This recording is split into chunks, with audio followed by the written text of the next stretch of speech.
Hello everyone, welcome back to my YouTube channel. আৰু আজি বহুত দিনৰ মূৰত এটি ব্লগ লৈ আহিছোঁ।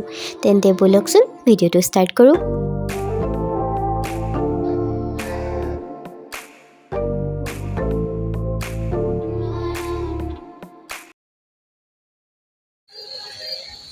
আৰু এয়া আমি এতিয়া ভিতৰলৈ সোমাই আহিছোঁ।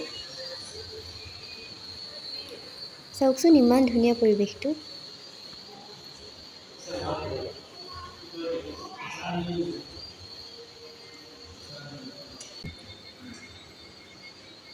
আৰু বহুতেই চাগে চিনি পাইছেই মন্দিৰভাগ আমাৰ যোৰহাটৰ হাতীগড়ত অৱস্থিত।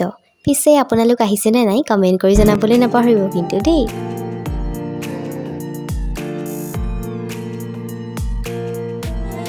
আমি মন্দিৰৰ পৰা অহাৰ পাছত প্ৰত্যেক বছৰৰ দৰে এইবাৰো আহিলোঁ মইনাপুৰীয়া নামঘৰলৈ বুলি।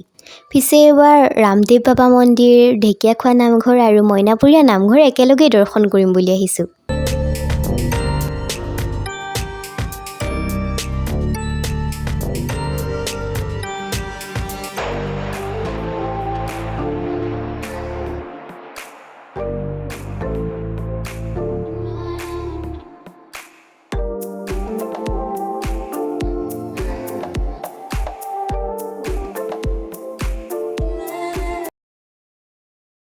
মইনাপুৰীয়া নামঘৰৰ পৰা অহাৰ পাছত আমি আহিলোঁ এতিয়া ঢেকীয়াখোৱা নামঘৰলৈ বুলি।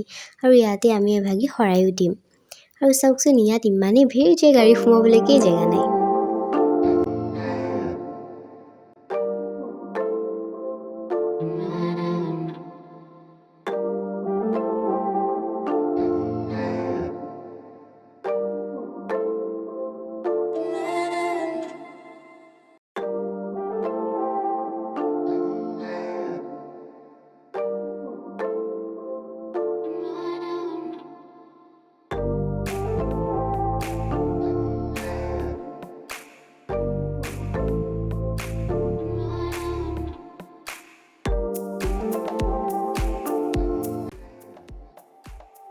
প্ৰত্যেক বছৰে অহা হয় যদিও এইবাৰহে পিছে মোৰ সৌভাগ্য হ'ল ঢেকীয়াখোৱা নামঘৰৰ ভোগ খাবলৈ।